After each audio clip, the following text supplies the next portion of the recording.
Before dawn, on the 14th of September 1942, the jungle west of Henderson Field lay buried beneath a heavy curtain of mist, its shadow still trembling from the night's exchanges of rifle fire and scattered machine gun bursts. The air clung to every surface like a warm wet cloth, carrying the sour scent of sweat, rotting vegetation, and the sharp tang of cordite that drifted through the ravines. Men of the Japanese 35th Infantry Brigade emerged from the dripping kunai grass in ragged files, their uniforms plastered to their skin, their breaths shallow with exhaustion. Many had not eaten a proper meal in days. Their ration bags, soaked by ceaseless rain, held little more than clumps of rice mashed into sticky paste. Yet they pressed forward with the conviction that the defenders ahead, thin lines of us Marines, clinging to a narrow perimeter around Henderson Field, were on the verge of collapse. Hunger, malaria, and sleepless nights had hollowed the Japanese ranks, but the belief that victory lay only a final push away kept their boots churning through mud the color of old blood.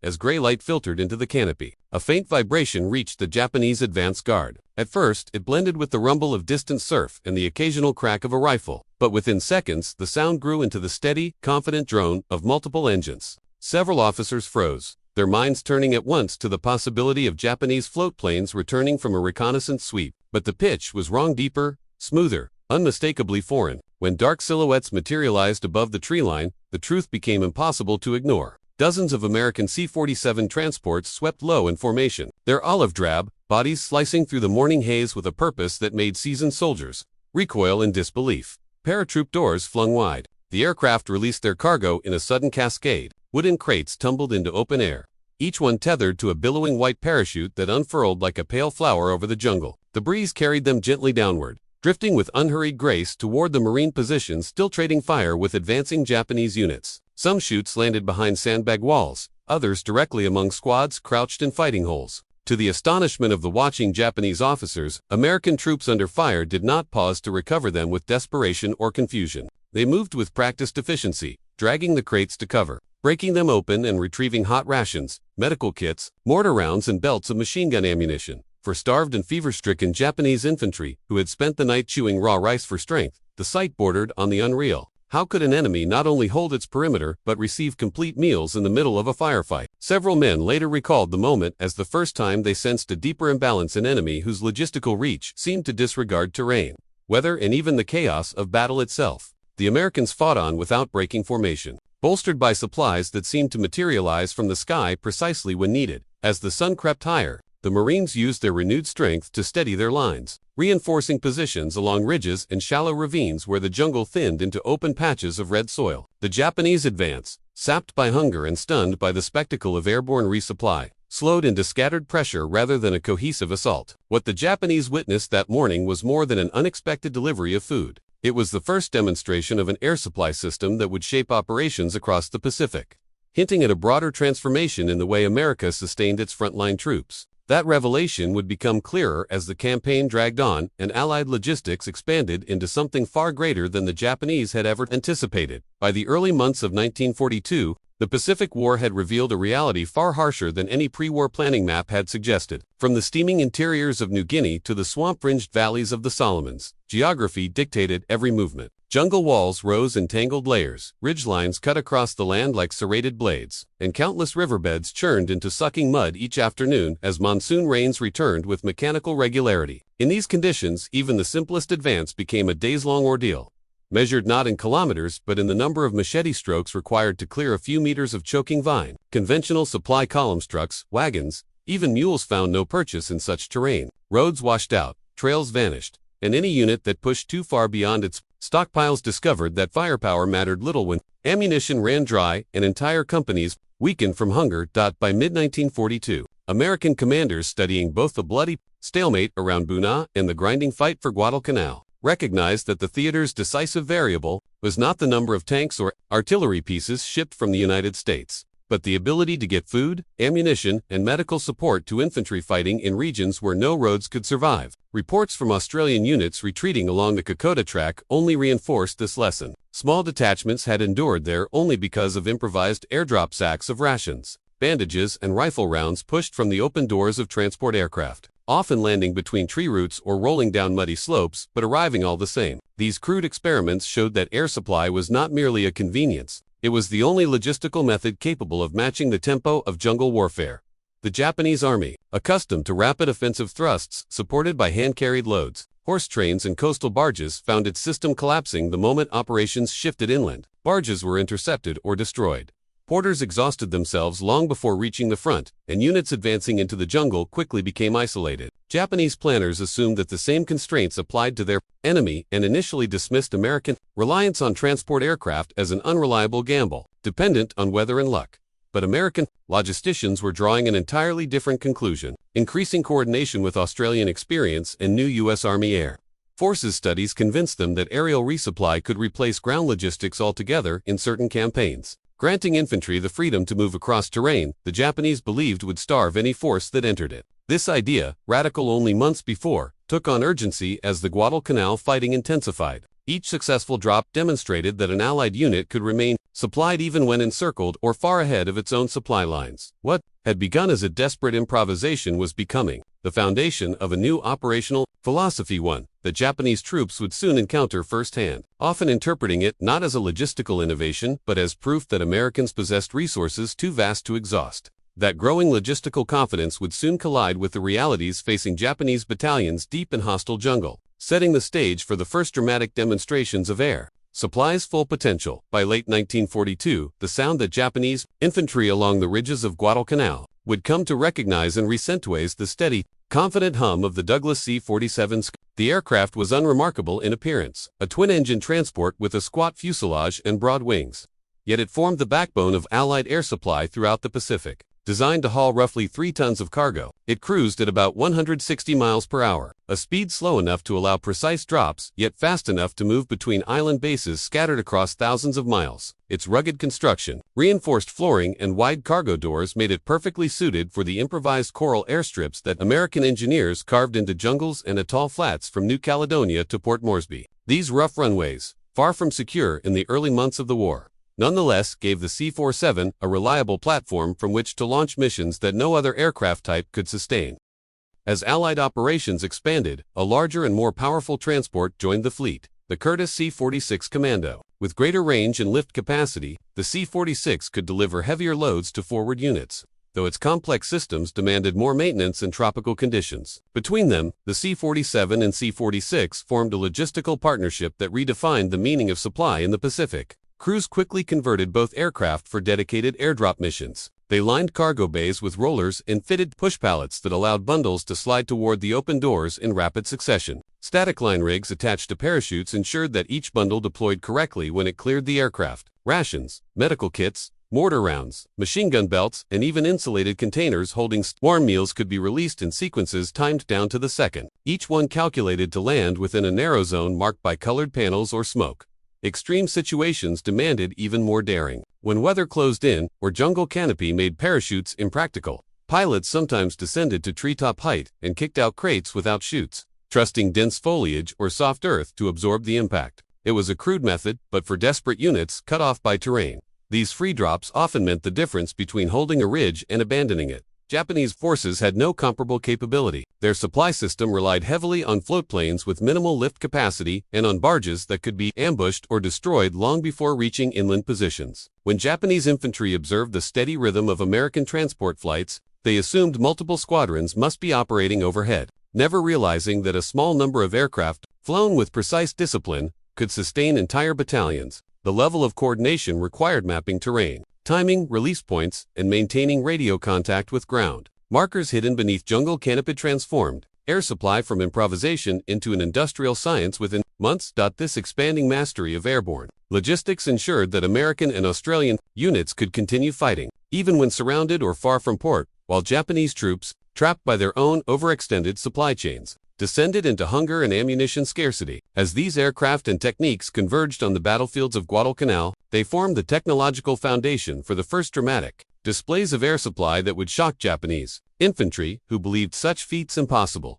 Dawn on Guadalcanal, in late September 1942, arrived not with calm but with the residue of another night of violence. Smoke still drifted above the Matanico, and the jungle around the Lunga perimeter trembled from the echoes of Japanese attempts to breach the marine lines. The 1st Marine Division, exhausted, fever-ridden, and short of everything except determination, had spent weeks repelling attacks from the 35th Infantry Brigade and, soon after, elements of the Japanese 2nd Division arriving to renew the pressure. Ammunition was now the most precious commodity along the foxholes and scraped-out fighting pits. Some Marine companies restricted riflemen to a handful of rounds per hour, saving their remaining belts for the next expected assault. Mortar crews counted shells as if counting heartbeats, knowing that once their tubes fell silent, the thin defensive arcs along ridge and river would collapse. That it was in this moment of acute shortage that Allied commanders authorized the first sustained airdrop operations of the Pacific Campaign. C-47s began lifting from Espiritu Santo, each flight threading northward through turbulent weather, dodging cloud banks that hid both opportunity and danger. Japanese aircraft patrolled aggressively, and more than one transport returned home with shrapnel wounds along its fuselage. Yet, the missions continued.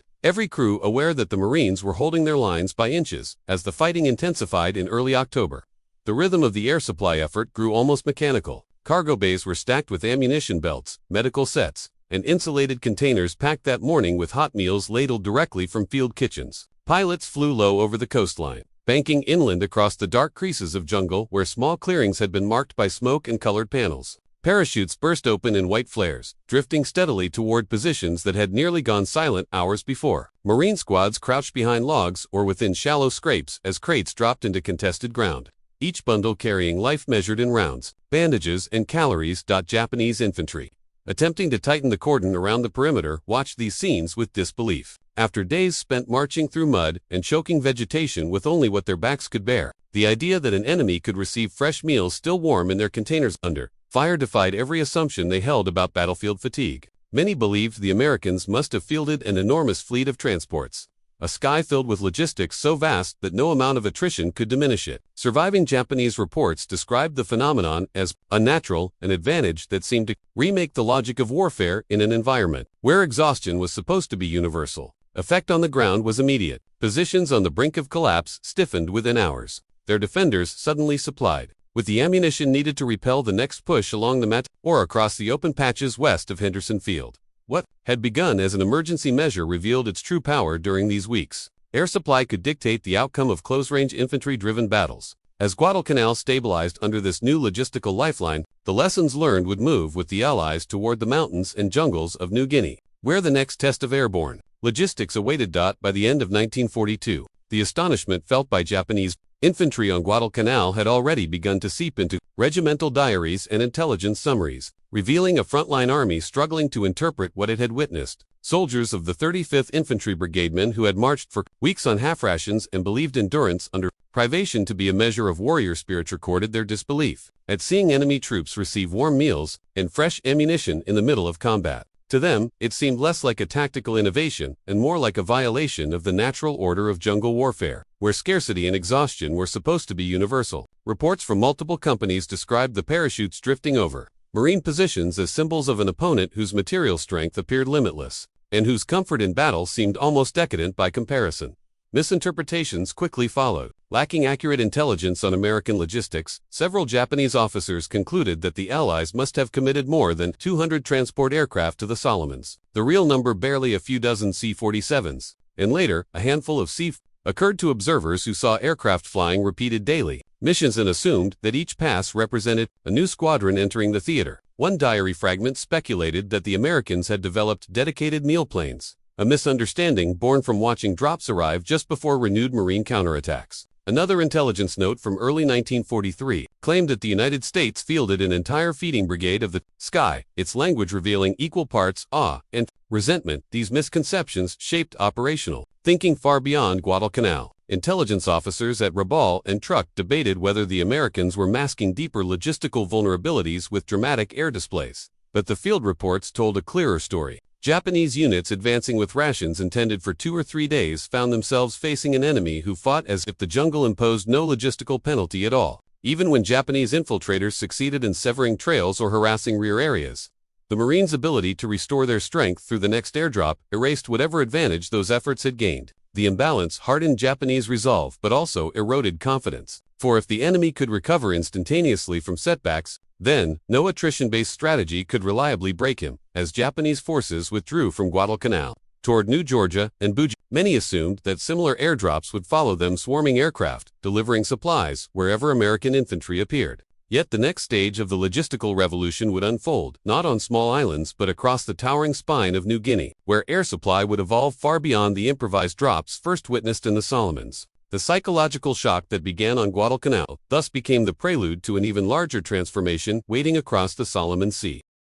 By early 1943, the center of gravity in the Pacific shifted to New Guinea, a place where the very shape of the land dictated how armies lived, moved, and died. Allied troops, advancing from Port Moresby toward the Japanese strongholds at Lae and Salamaua, confronted the full immensity of the Owen Stanley Range mountains that rose like wet green walls. Ridgelines sharpened into knife edges, and valleys filled each afternoon by clouds so dense that entire battalions disappeared into white fog. Roads could not be built across such terrain, and even mule tracks dissolved into mud after a few hours of rain. In this environment, the lessons drawn from Guadalcanal became indispensable. Air supply shifted from emergency improvisation to the fundamental basis of every operation planned for the year. C-47 and C-53 squadrons operating from WWII and other hastily carved airstrips began flying patterns that grew increasingly disciplined as techniques improved. Colored smoke, tossed by forward patrols into narrow clearings, marked drop zones hidden within jungle folds. Standardized parachute containers replaced the improvised bundles of 1942, allowing rations, ammunition, medical kits, and radio batteries to survive long descents through branches and vines. Meteorologists studied cloud movement over the Owen Stanleys to create flight corridors that transport pilots could trust even when visibility disappeared without warning. Each refinement made it possible for infantry to operate in places where Japanese planners believed no Western army could sustain itself. As American and Australian forces pushed into the Markham Valley, Japanese units of the 51st Division watched this transformation with growing unease. They were trapped by Allied air superiority that severed their coastal barge routes, leaving frontline companies at Mubo and Komiatam Ridge to ration rice down to a handful of mouthfuls per day. Malaria swept through the ranks, and ammunition shortages forced many squads to conserve rifle rounds for close encounters only. Against this backdrop, the Allies advanced with disconcerting consistency. At first, Japanese observers assumed the Australians and Americans must be drawing from hidden depots in the interior, some cache unknown to pre-war maps. But repeated sightings of parachutes drifting through gaps in the canopy told the real story. Their opponents were being fed and armed from the sky itself. By mid-year, Japanese commanders reluctantly acknowledged that the Allies had mastered an operational method they could neither imitate nor reliably disrupt. Attempts to intercept supply aircraft faltered under poor weather and the constant presence of Allied fighters. Even when a drop zone was shelled or probed, another would appear miles away within hours, marked by smoke or panels invisible from a distance. Air supply had scaled upward from small unit resuscitation to a system capable of sustaining multi-division offensives across one of the harshest environments of the war. Its success in New Guinea propelled the Allies toward the next major leap, an airborne supported operation that would peak later in 1943 at NAT, where air mobility and logistics fused into a single, decisive instrument of strategy.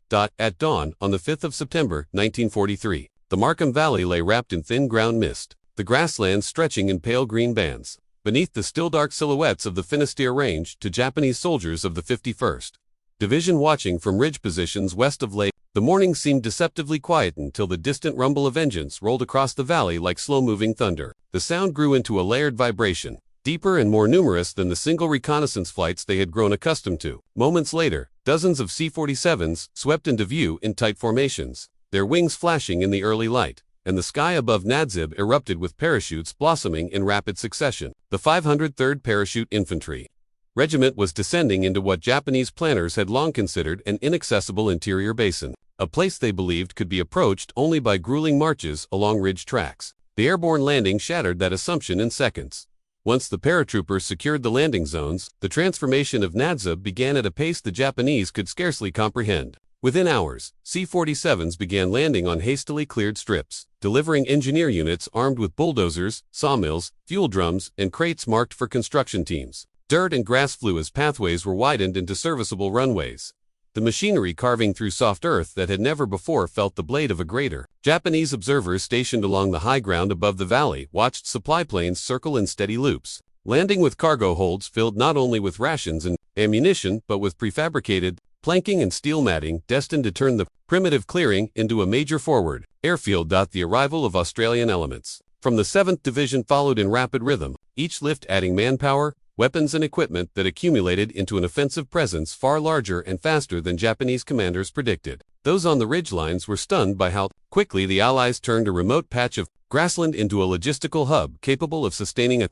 multi-division push toward Lae. The defensive perimeter that the Japanese had assumed would delay any enemy advance for weeks collapsed in days. Air supply bypassed every obstacle the terrain once imposed: river crossings, mud-choked valleys, impassable ridges, with aircraft delivering everything from field kitchens to heavy weapons directly into the heart of the Markham Valley. The Japanese position lost its strategic meaning almost overnight. For Japanese infantry conditioned to believe that remoteness guaranteed security, the psychological impact was severe. Soldiers who once trusted mountains and distance to hold back the enemy now understood that American logistics could penetrate even the most forbidding interior reaches. Air power no longer meant only bombardment. It meant the construction of airfields, the arrival of reinforcements, and the instantaneous buildup of operational strength in places previously protected by geography. The fall of Nadzeb accelerated the unraveling of Japanese positions across northeastern New Guinea and demonstrated a new operational model that would define the next phase of the war. As the campaign pressed forward toward Leh and beyond, the confidence gained in these airborne logistics set the stage for the even more complex air-supplied battles soon to unfold in the jungles of Burma. In the first months of night, the dense jungles and jagged hills of northern Burma became the proving ground for the most radical evolution of air supply yet attempted. Here, more than in New Guinea or the Solomons, the land itself seemed designed to defeat armies. Mist clung to the ridgelines each morning, the valleys steamed under an oppressive heat by noon, and every trail dissolved into mud the moment monsoon rains returned. Yet into this terrain plunged Allied long-range penetration forces Merrill's Marauders of the 5,307th Composite Unit and the British Chindits under Brigadier Ord Wingate Teach, tasked with moving deep behind Japanese lines and living entirely off what could be dropped from the sky. Their mission demanded a level of logistical daring unprecedented in the Pacific or Southeast Asian theaters. 4 Japanese troops of the 18th Division, guarding the vital approaches to Mutiny. The first reports of these incursions sounded familiar. Patrols described small Allied columns slipping through the jungle, exactly the kind of raiding forces that in past campaigns withered as soon as their food ran out, expecting them to exhaust their supplies quickly. Japanese officers anticipated only a brief disruption before the intruders withdrew, but as days stretched into weeks, the pattern reversed. Instead of fading, the Allied columns appeared to gain strength after each clash. Marauders who had fought skirmishes along narrow ridges were seen hours later receiving parachute canisters dropped into improvised clearings. Chindit detachments set up temporary perimeter circles, marked them with colored panels, and watched C-47s and C-46s descend through cloud gaps to release bundles of ammunition, radio batteries, medical kits, and insulated tins containing cooked meals still warm when retrieved. Japanese patrols reported scenes that defied conventional expectation. Enemy units that moved faster after engagements, whose firepower increased even as they marched deeper into territory with no roads, river access, or depots. The sight of parachutes floating into isolated valleys convinced many Japanese officers that the Allies had perfected a system that nullified the normal limits of jungle warfare. Pursuit operations became futile when Allied forces could pause briefly, refuel from the sky, and then resume movement long before Japanese countercolumns could navigate the terrain. Each failed interception diluted Japanese confidence and forced them to divert battalions into exhausting chases that weakened their hold on key positions. For the Japanese high command, accustomed to believing that distance and isolation guaranteed eventual enemy collapse, these operations produced a sharp psychological rupture. Traditional assumptions that any force cut off from roads would starve.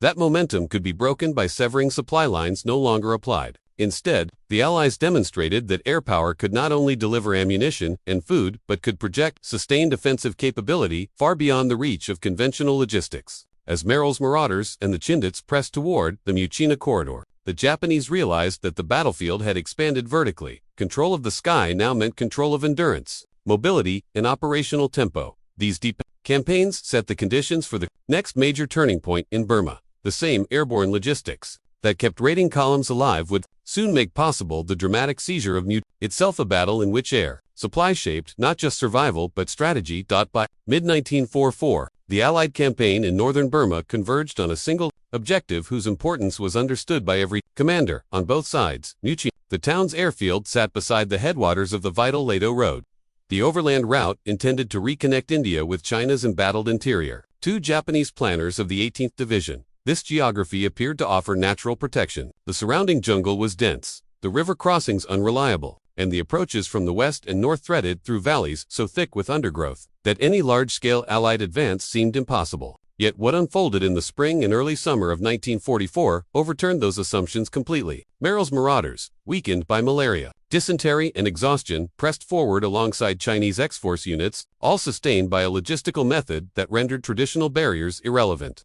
Continuous supply from the sky. Daily flights of C-47s and C-46s, guided by radio beacons and ground panels hidden beneath the canopy, dropped everything the assault required: rifle ammunition, mortar rounds, medical kits, stretchers, radio components, even engineering tools to build new positions the moment ground was taken. For the Japanese defenders, already strained by disrupted barge routes and collapsing supply trails, the contrast became impossible to ignore. Their opponents fought as if fatigue and deprivation were distant concerns, drawing strength from the rhythmic arrival of parachute containers that replenished whatever had been expended hours earlier.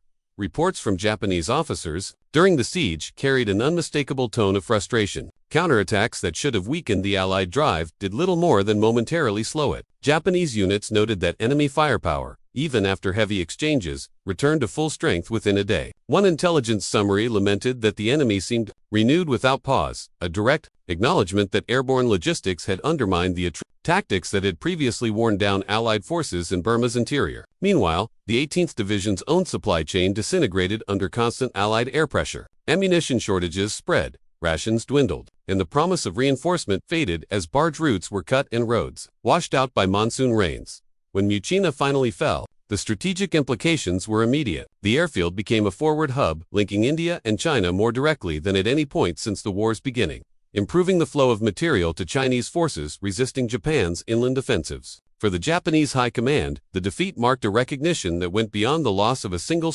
Mutina had demonstrated that airborne logistics were not merely improving Allied mobility, they were reshaping the very structure of the campaign. Control of the air now equated to control of endurance, and endurance had become the decisive factor in Burma's unforgiving terrain. As the front rolled southward toward central Burma, Japanese commanders prepared for a new reality. Battles would no longer hinge on whether the jungle could starve an advancing enemy, but on whether Japanese units could survive a foe sustained by uninterrupted flow from above. That realization set the stage for the final wartime evolution of air supply. In the closing months of 1944 and early 1945, from the earliest clashes on Guadalcanal through the final campaigns in Burma, the psychological weight of American air supply pressed on Japanese infantry as heavily as any artillery barrage. By late 1942, many soldiers already weakened by hunger, malaria, and relentless marching saw the descending parachutes over Marine or Army positions as proof that the enemy possessed a logistical strength beyond comprehension. Hot meals arriving under fire, ammunition bundles dropping into foxholes only hours after expenditure,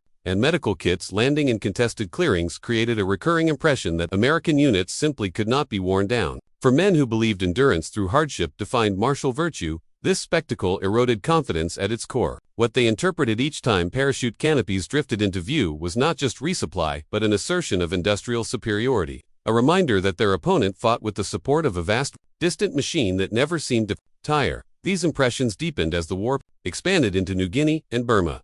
Japanese companies struggling to ration rice or preserve dwindling. Mortar rounds heard reports of Merrill's marauders, and the Chindits fighting continuously for months while being fed, armed and reinforced by C-47s operating far beyond the reach of Japanese aircraft. Patrol leaders noted bitterly that even successful ambushes failed to produce long-term results. Allied casualties could be replaced, weakened units strengthened, and disrupted formations rebuilt within a day. After-action intelligence summaries recovered post-war reveal officers describing American air supply as endless, inhuman, and beyond natural limits. Language that captured a profound psychological gap.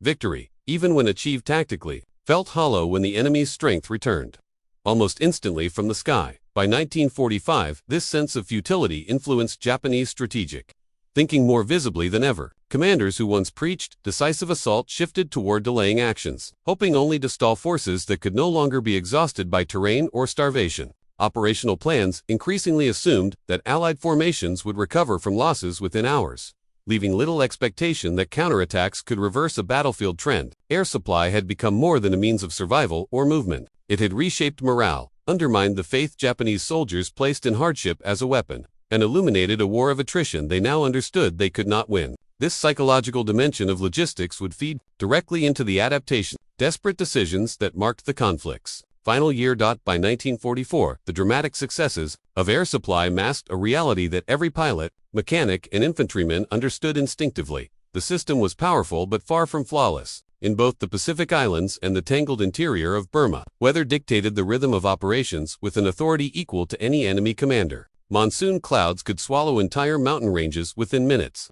reducing visibility to a few meters and grounding transport squadrons for days. In the high valleys north of Mutina, sudden fog banks formed without warning, forcing C-47s and C-46s to abort drops or release cargo blind, scattering parachutes across ravines and treetops. Recovering such loads often required entire platoons to climb sheer slopes or hack through vegetation so dense that a single crate might take hours to reach. These delays reminded ground forces that, despite its reach, air supply was never guaranteed. Japanese defenders sought to exploit these vulnerabilities where they could. Although limited in heavy anti-aircraft guns, they positioned machine guns along likely flight paths and attempted to bait transport aircraft into pre-sighted kill zones by attacking newly cleared drop sites. Pilots conducting low-altitude passes faced real danger from concentrated fire, and several transports returned to base riddled with holes or trailing fuel. But Japanese attempts rarely achieved more than momentary disruption. Allied adaptations came quickly. Pathfinder teams slipped behind the lines to mark drop zones with panels or smoke. Navigation crews trained to fly along precise valley corridors. An aircraft received upgraded radios that allowed real-time corrections during approach runs. These refinements reduced losses and increased accuracy even in the most hostile terrain.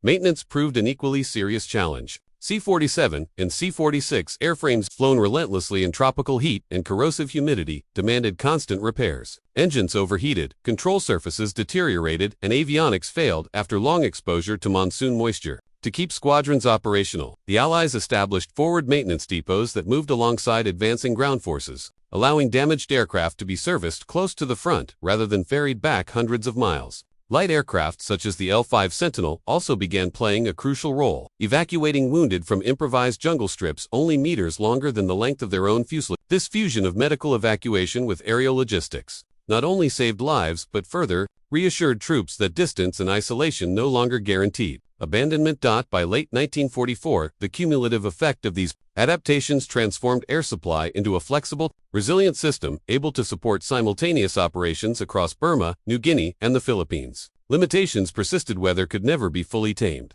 and scattered drops could still disrupt tempo, but experience steadily narrowed the gap between ambition and execution. Airborne logistics had not only survived the harshest testing grounds of the war, it had become indispensable, laying the groundwork for the strategic lessons that would outlive the conflict and shape modern doctrine. In the final months of as the thunder of the Pacific War faded and armies prepared for occupation rather than advance, the jungle ridges of Guadalcanal still held the memory of a moment that had seemed almost unreal when it first occurred. It was there, in the dim morning light of September 1942, that Japanese infantry watched the sky open and meals drift downward through the haze. An improvised act born of desperation that revealed the beginnings of a larger transformation. What the Marines experienced as a lifeline in their moment of crisis became the blueprint for an airborne logistical system that would, within 3 years, sustain long-range drives across Burma, keep entire divisions alive in flooded valleys, and deliver strength to forces operating far beyond the reach of roads or rivers. Seen in hindsight, the simplicity of those first drops concealed the scale of change they foreshadowed. For the Japanese who witnessed them, the shock carried an unsettling clarity. Diaries and post-battle reflections described the moment as a breach in the expected order of war, a sign that the enemy's endurance flowed from industrial power rather than sheer will. Each appearance of a parachute canopy reinforced the realization that tactical ingenuity or personal sacrifice could not counter an opponent whose strength seemed to renew itself from the sky. That psychological shift, reluctant and often unspoken, marked the deeper consequence of the logistical revolution unfolding around them. Returning to the slopes west of Henderson Field makes the arc of the conflict unmistakable. Those early parachutes drifting through the sunlight were not merely battlefield curiosities. They were glimpses of warfare's future, where mobility, supply, and rapid reinforcement would shape what armies could attempt as decisively as any weapon. The legacy of those drops continued into post-war doctrine, informing airborne supply systems, humanitarian airlifts, and rapid deployment concepts that defined the second half of the 20th century. The story thus closes where it began, on a fog-bound ridge where astonished soldiers looked upward and unknowingly witnessed the rise of a new era in military operations.